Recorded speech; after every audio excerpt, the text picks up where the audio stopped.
YouTube and podcast world. Welcome to Shaken and Disturbed. My name is Daryn Carp, Father of God.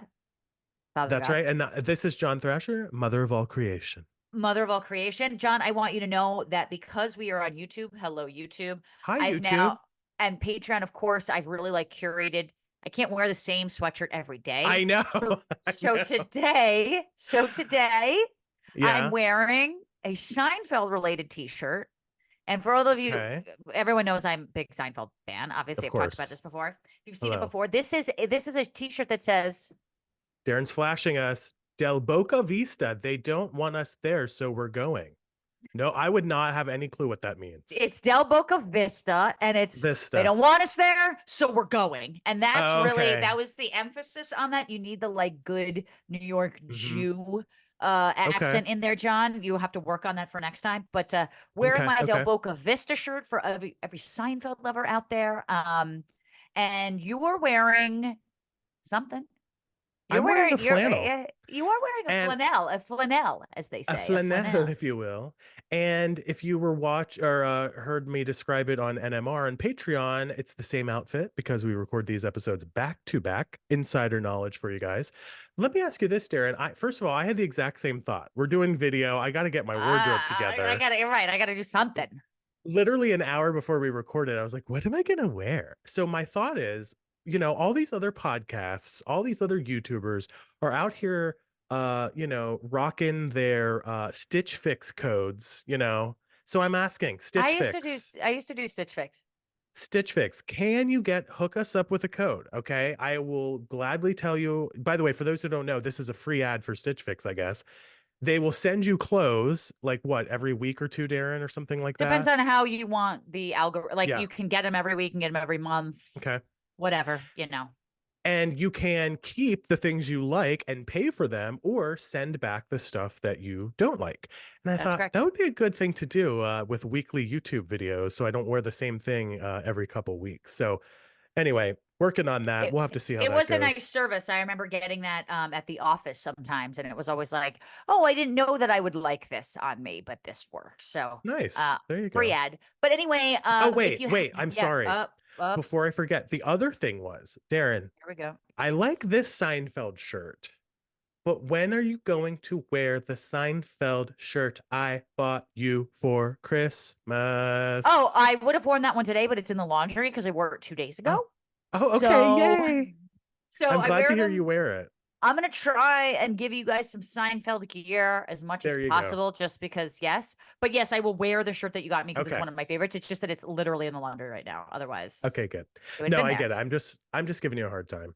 And I want you guys to know we're so excited. We're getting our shit together. If you haven't yet, just join us on Patreon for early access and live recordings, and then pause that show. Or, you know what? Fuck it. You guys can pause multitask. This show.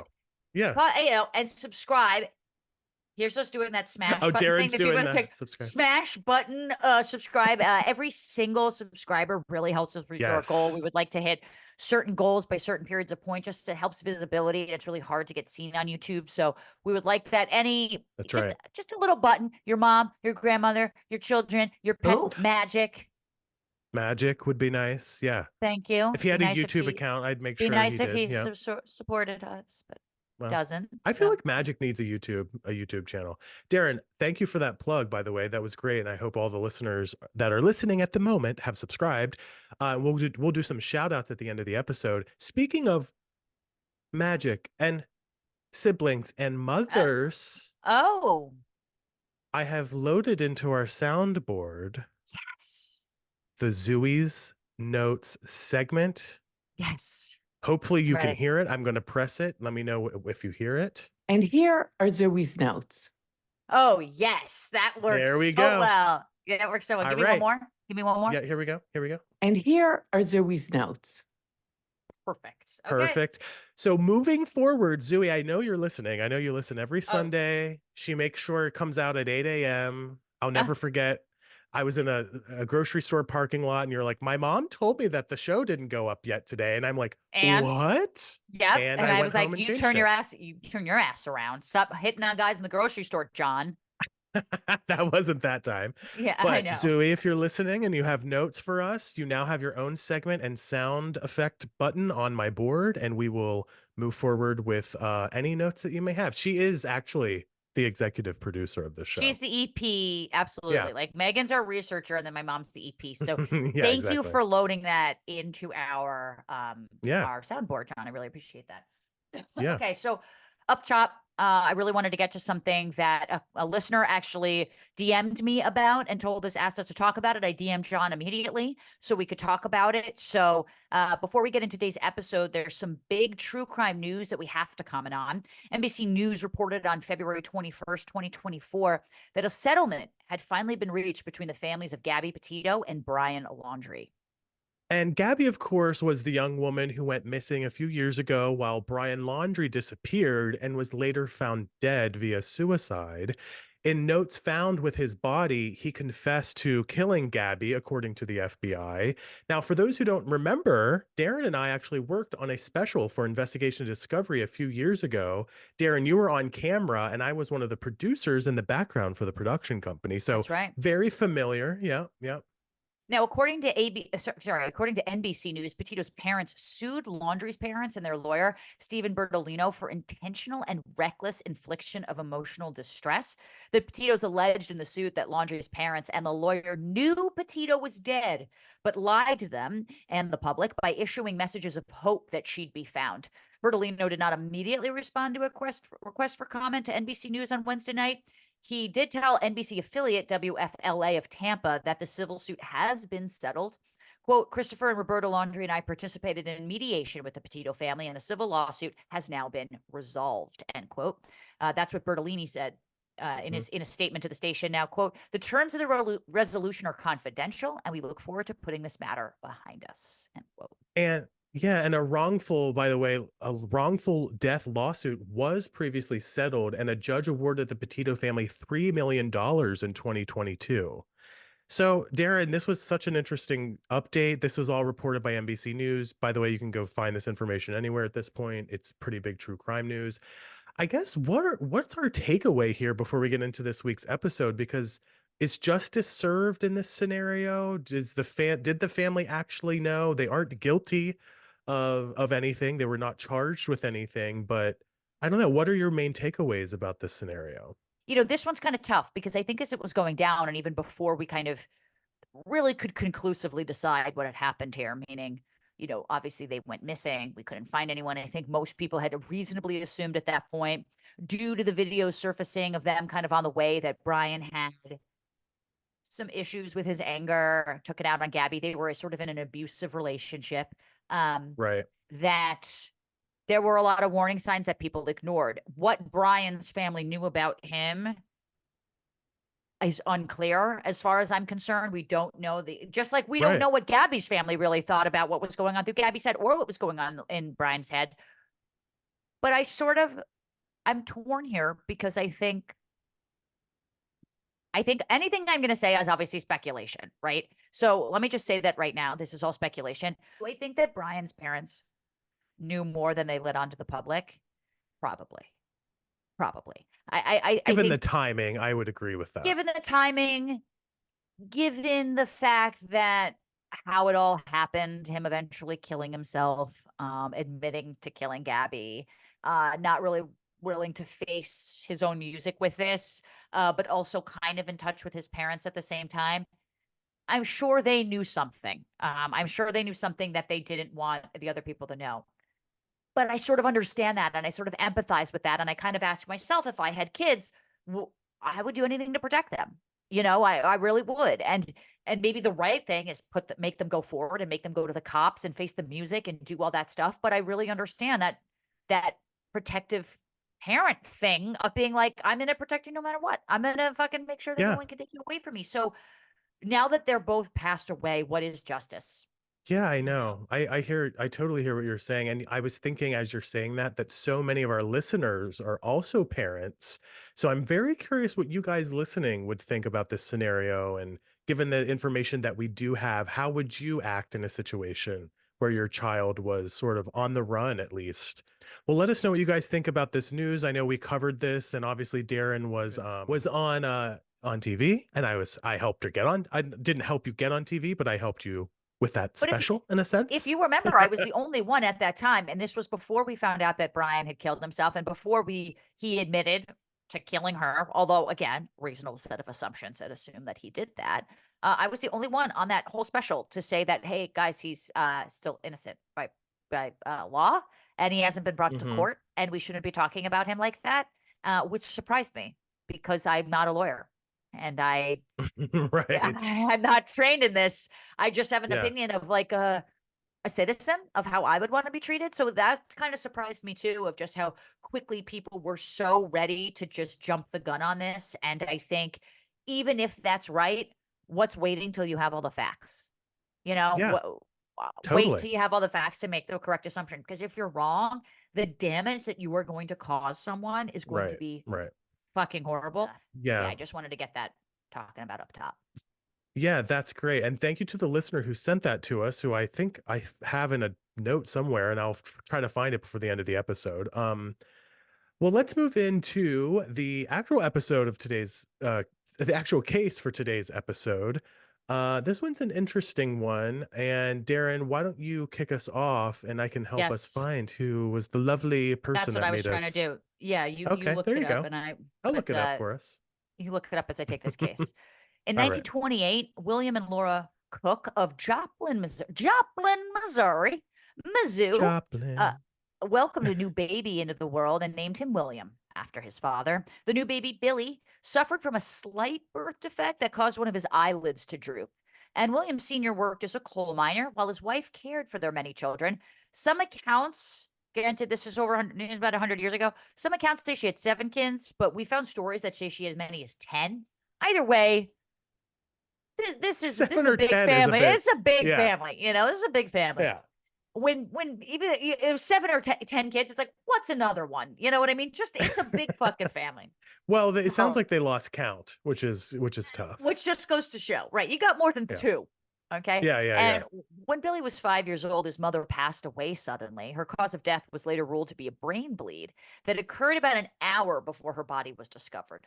Wow. And I feel like that's hard to just catch. That feels like something that unfortunately just happens. Now, there's no public account of what may have caused the brain injury that killed her. But after Laura passed away, William Sr., who was known to be an alcoholic, moved his entire family to an old abandoned mine shaft. I mean, is this not the most 1928 thing you've ever heard? I mean, an old abandoned mine shaft. But it's also like the start of like a scary movie in a lot of ways. It is, yeah. Unfortunately, and eventually, William Sr. simply just stopped returning home to his children, who were taken in by the state, of course. They had no caregiver at all. Most of the siblings were placed into foster homes, but Billy's droopy eyelid seemed to make prospective parents a little uncomfortable. I mean, this is one of those things where when you're having a kid naturally, you just hope the kid's healthy, but you're going to love it anyway. Right. Adopting is a little bit like picking out what you want. It's a little bit more shopping around. And so I think any type of defect is going to probably work against you. Sometimes maybe it works for you, but I imagine that this is probably an all too common thing with adoption. Now, no families agreed to take him in until the state offered to pay for his living expenses. The family that eventually, I don't know why a droopy eyelid would matter so much with this, but maybe just because it's like visually hard. Hard to say, but yeah, I would imagine it's that. Yeah. I mean, to your point, it's like if you have a visual defect, as sad as that is, it's going to deter people. But it doesn't feel like a disability in the same way that like having one arm would be or one leg. It's like, okay, maybe glasses, but it doesn't really.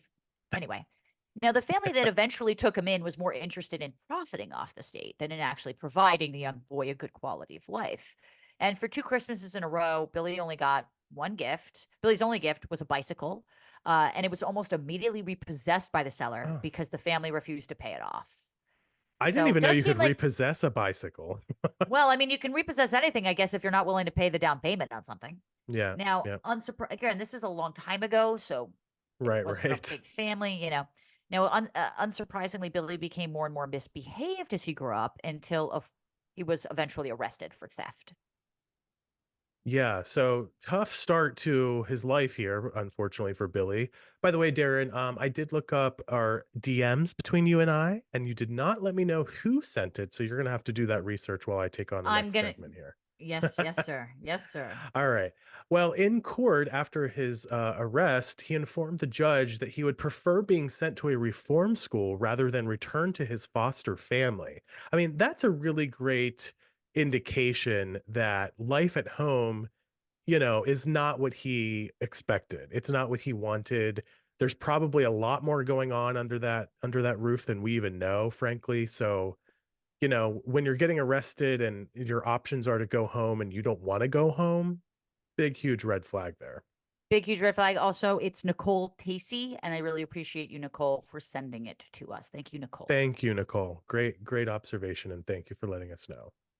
Well, he was sent to a reformatory for several months, and almost as soon as he was released, Billy reoffended in an even bigger way by stealing $11 from a cab driver, which back in those days, we love an inflation calculator. We have to figure out what $11 in I'm whatever on year it. this was. Okay. 1928. Well, that was when, let's see, do we have any other updates? Yeah, 1928, they welcomed the new baby, William. So let's say he's 16. Okay, you're going to have to do the math. I cannot do math on the spot in the show. But nonetheless, this landed him back in the reformatory for a 5-year sentence.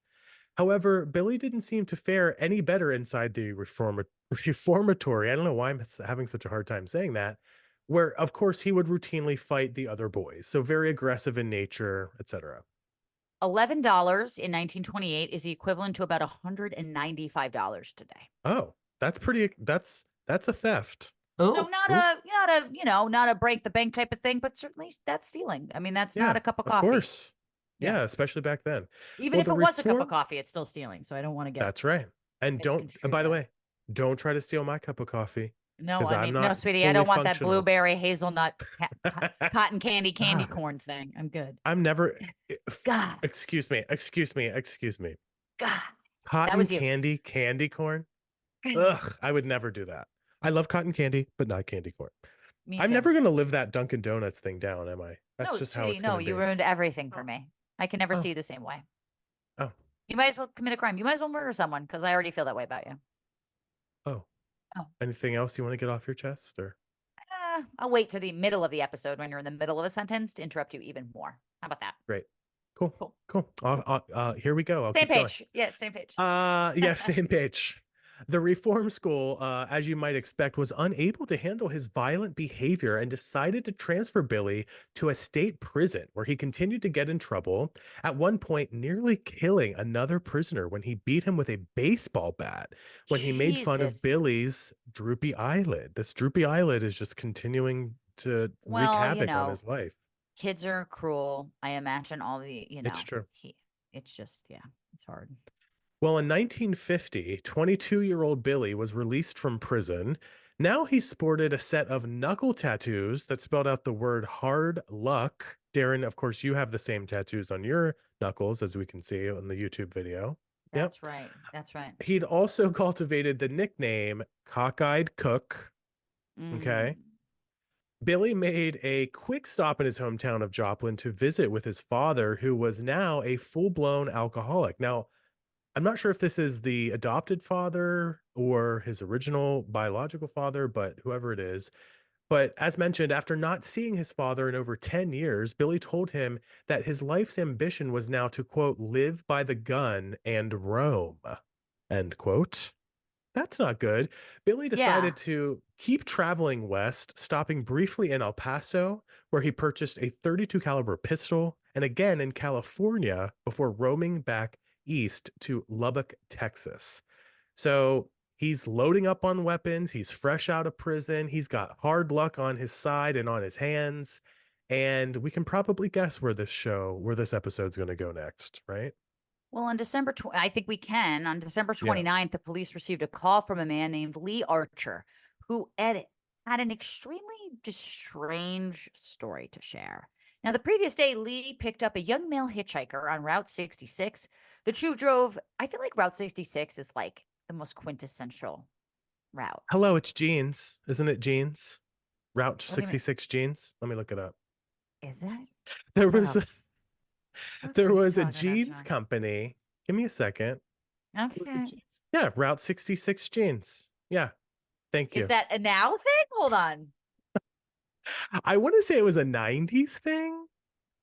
I feel like it was, yeah, I'm seeing links on kmart.com. Okay, you know what I'm saying? Route I got it. 66. Yeah, okay, Route All right. 66. All I right, just feel keep it like going. if you're gonna think of an image of like the route sign, it's Route, 66. yep.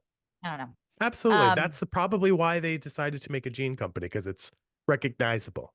Exactly. Who thought we would go down this route? Who knew? Who knew? But so the two drove through the night together, and the next day, which is now on the 29th, the hitchhiker overpowered Lee and forced him into the trunk of his own car.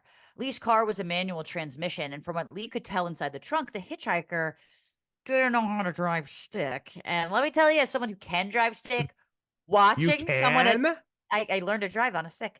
Watching someone attempt to drive stick, you know fully well who can and cannot. Like when I'm watching The Amazing Race, and they're always in Europe, which are mostly stick shifts, this is the downfall of downfalls for people in The Amazing Race, right? They just 100%. they don't know how to do it. And like it's a skill that you truly should learn. I want to give a shout out to my grandfather, who, when I was like 15 years old, would take me down to an industrial park near my house where there were no cars and it was just giant empty lots on a Saturday or Sunday, and tried to teach me how to drive a stick shift old Nissan truck from literally 1985. And all I can remember, this is for everyone on YouTube, here is me driving a stick shift. Yep. You didn't know how to like settle that clutch, turn the gears. You're just like, I was being thrashed upon the windows. False starts. Yeah, for sure. I've had that when I start learning. Yep. I was false starting. My grandfather was screaming at the top of his lungs at me. It was very traumatic experience. It's always very helpful. Yes, exactly. Very helpful for a learning Nothing helps a environment. person learn by just screaming at them to get it the fuck right. Yeah, no, it's kind of like, one last thing here. If you kind of like, you know, when you make a protein shake and you put like your you know, you're like your whatever milk you want to put in there, and then you shake it up really bad. That was me. Like I was the protein inside of the truck, you know? Oh yeah. Your hair is really feeling it now too. Yeah, let me just get my hair in a good position. Well, so he could tell that this, keep it going. Yes. He could tell this guy was John Thrasher, just did not know how to drive this fucking thing. So exactly, the young man got the car stuck in a ditch and hitched another ride with another car. Lee was apparently able to escape the trunk, at least eventually, and called the police.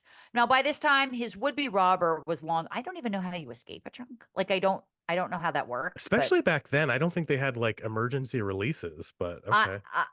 Yeah, do they have that now? Like, if you're stuck in a trunk, do they I think most of them do. Yeah, I think they do for that exact reason. That's good to know. Okay, that's good to know. You kind of have to like know where it is, though. I guess. Well, anyway, by this time, his would-be robber was long gone. However, it turned out he had forgotten to take his bag out of Lee's abandoned car before he hitched his next ride. Police searched the bag and were quickly able to determine that it belonged to an inmate who was recently freed from a Missouri prison. From there, they obtained a description of the inmate from prison. He was 5'6", roughly 145 pounds, with a droopy right eyelid and tattoos. Again, Daryn. Yeah, that's basically me. Although they had although they had a great description of the man, they really didn't have much of a way to kind of track him down. So 5 days later, on January 3rd, 1951, a blue Chevy sedan was found abandoned in a ditch 3 miles outside Tulsa. The inside of the car appeared to be spattered with blood. Oklahoma police learned that the vehicle belonged to 33-year-old Carl Moser, who was traveling for the holidays. Now, Carl was accompanied by his wife, Thelma, and their 3 young children, 7-year-old Dean, 5-year-old Carl Jr., and 3-year-old Pamela. The family had been due to arrive at their relatives several days prior, but hadn't showed up or contacted their relatives. And when police learned that the whole family was missing, they began a gigantic manhunt. Yeah, so by the way, this is also, I just feel like this stuff never really happened, in this time frame in American history. I mean, of course it did, but I just feel like the nationwide manhunts in cars from the 1950s just wasn't as possible, frankly, as it as it is now, but I don't know, just something to think about. But over 2,000 detectives and officers joined in on the search, as well as thousands more people from the community. Public sector workers and private citizens all wanted to help find this family. In fact, the search for the Moser family became the largest manhunt in history up to this point. As the search progressed, police tried to piece together what happened to the family prior to their disappearance. The story they were able to reconstruct was truly horrifying. It appeared as though the car that slowed down to pick up the hitchhiker who attacked Lee was the one driven by Carl Moser. Now, the hitchhiker was able to overpower Carl and take control of his car, which he drove for roughly 2,500 miles through Oklahoma, Texas, and Arkansas. This is what I'm saying. Like, Damn. 2,500 miles on cars back then. Like, I'm a car guy in the sense of like, I like cars and I know enough about them to tell you that 2,500 miles, especially in a short amount of time, is kind of unheard of at that time. Well, even if you were going 60 miles an hour the entire time, it would still take you like a day and a half, a little over a day and a half. And I don't even think cars could probably go at 60 miles an hour back then, or at least not consistently. So yeah, that's a good point. Yeah. I can truly only imagine how long this fucking thing took. We'll have to look up the facts around maximum speed availability for cars. I think they could go above 60, but Daryn, look that up while I get through this part here. But nonetheless, police believe that the family tried to escape when their captor stopped for gas at a gas station in Wichita Falls, Texas. But the hitchhiker began brawling with Carl inside the station store, trying to force him to return to the car. Go ahead. I think you have an update. Well, it says, and there's, there is like a car, like the Buick Century, which was in the 50s, could reach 100 miles an hour, but not like consistently. But that was in the 50s. So that's like, okay, that's around this time. But if we're talking about the start of the case in the 20s, when this was happening, cars could really only go 35 to 40 miles per hour. Otherwise, it was dangerous for people in the vehicle. So I think at this point, because we're spanning about 30 years, it's increasing. But again, it's not what it is today, which like Teslas can go to 0 to 60 in about 3 seconds. So that's, oh, look at you dropping the Tesla facts out here. Big Tesla man. Yeah, they are dangerous in the 20s going 35 miles per hour, not unlike me in a stick shift Nissan truck. So just putting that out there. Well, the gas station attendant was an elderly man who became extremely frightened when the fight broke out. As a quick reminder here, they're now fighting at this gas station. The attendant pulled out his own gun and demanded that the two men leave his store. He's like, I don't need all this riffraff up in my store. Get your shit out of here. Get your shit out of here. Yeah. Carl begged the attendant for help, insisting, quote, he's been in my car all day. He's got a gun and says he'll kill us, end quote. Which I hate these types of details. Like these moments where outsiders could potentially intervene, but they're only trying to save themselves. You know, I feel like this happens a lot, or I've heard a lot of stories about like New Yorkers, you know, like seeing things happening, but just like going along their day because they don't want to get involved in any kind of thing that could risk their own lives. Well, that's the thing about like New Yorkers, I think in particular, it's like we're too cool. Like I do think New Yorkers will help anybody out. Obviously, if they saw a crime kind of happening, but for the most part, when I see like a Spider-Man shooting his web in the subway, I mostly just put my head down and keep my well, that's a whole different thing. Yes, I try not to mess around with that. You try not to engage. That's fair. Yes. Shout out to Tom Holland Spider-Man, who's one of my faves. Well, anyway, still aiming his gun at the men, the attendant demanded that the attacker let go of Carl. The attacker then pulled out his own gun, pointed it at the family, forced them back in the car, got into the driver's seat, and drove away. Now, the gas station attendant got into his own truck and followed the blue sedan until the driver started shooting at him, at which point he turned around and called police. This gas station attendant, like a Western. Yeah. This is fucking, this is badassery. Now, by the time Texas police heard of the incident, the car had already crossed state lines. The car then traveled to Mexico, back to Texas, then Arkansas, and eventually to Billy's hometown of Joplin, Missouri. Now, police believe that when the car finally stopped at the mine shaft, the family's captor persuaded them to agree to being tied up, perhaps with promises that they would be ejected from the car and left unharmed. Yeah. Okay. The captor tore pieces of their clothing into strips, which he used to bind their wrists and gag them. When everyone was tied up, the attacker shot each family member one by one, stopping once to reload his gun before all 5 were dead. This is just terrible. Hate The killer then, this. I don't know why you ripped the clothes then. Just shoot them. Right, I don't like. what's I the don't. point? It just seems like kind Maybe of he realized unnecessary. eventually. Yeah. Seems like unnecessary steps. The killer then started the car back up, continued driving with the bodies of the victims still in the car with them, 5 of them. And on January 2nd, just before 3 in the morning, the blue sedan pulled up at an abandoned mine shaft in Joplin, and the killer dropped the bodies of each of his 5 victims down into it. He then drove back to Tulsa, where he abandoned the blue sedan by the side of the road and hitched another ride west. And that's kind of where we picked up in the story. He used the sheriff's patrol car to pull over another car, kill the driver, 32-year-old Robert Dewey, and steal it in order to flee the country and head to Mexico. There, he kidnapped another 2 men, gold prospectors named Forrest Damon and James Burke. Why not just go to Mexico and just live your life now? And get out of here and let everyone be. Right, Yeah. why are we kidnapping people? Why are we making your life more difficult? Right. Anyway, he spent the week driving around the two prospectors in his car, sometimes crossing back over the U.S. border into California, then back down into Mexico several times during the trip. What would his Apple Watch location say on this? What's the geo tracker Apple? Right, what's that saying? The 2 prospectors spent the entire week trapped in the car, terrified, oh my God, but unable to escape. Although thousands of people were actively hunting for the kidnapper, including the FBI by this point, law enforcement always seemed to be just a few steps behind him. And by the time reports were made of a new crime he'd committed, he'd already fled the scene and was often already across state or U.S. borderlines. Just nuts. They finally caught a break on January 15th when Mexican police recognized the man on the wanted posters, due largely to his distinctive droopy eyelid. Well, they finally tracked him down and arrested him at a Mexican cafe and learned his name, Billy Cook. That's right. And this is where the Cockeyed Cook name comes from. Correct. The same day, police finally found the bodies of the Moser family. Joplin had gotten a lot of rain, which flooded the town's many abandoned mine shafts.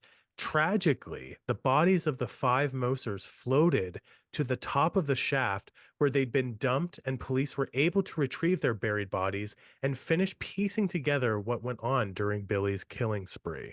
I mean, that is like, I always think about, I never looked at the reservoir in Central Park the same way after I learned that every spring when things start to heat up and the ice starts to thaw, bodies that were dumped there over the winter float to the top. I mean, by the way, this isn't exclusive to the Central Park Reservoir. Anywhere that this type of seasonal thing happens, it occurs, but it's like, they float to it's the just top. Yeah, because they get dumped and they I guess sink to the bottom at first because of whatever, the drowning or whatever, the filling of the body. And then in the spring, once everything warms up, the bacteria and the gas that is created in a dead body will bring it to the top. And it's something that happens in climates like ours and frankly, places like New York where there is a lot of crime. Now that's, by the way, anecdotal. Maybe that happened years ago. From time to time, I don't think the same amount of crime is happening, frankly, in New York City as it used to. But I remember hearing about that at least once, and I always looked at the reservoir in the middle of Central Park very differently moving forward. Well, that's gonna, Yeah, and it's tragic to hear about these 5 bodies that kind of floated up from that mine shaft because of a flood of all things. It's just terrible. Yeah. Well, anyway, Billy was extradited back to Oklahoma, where kidnapping was a capital offense, and since the case of the kidnapped Lindbergh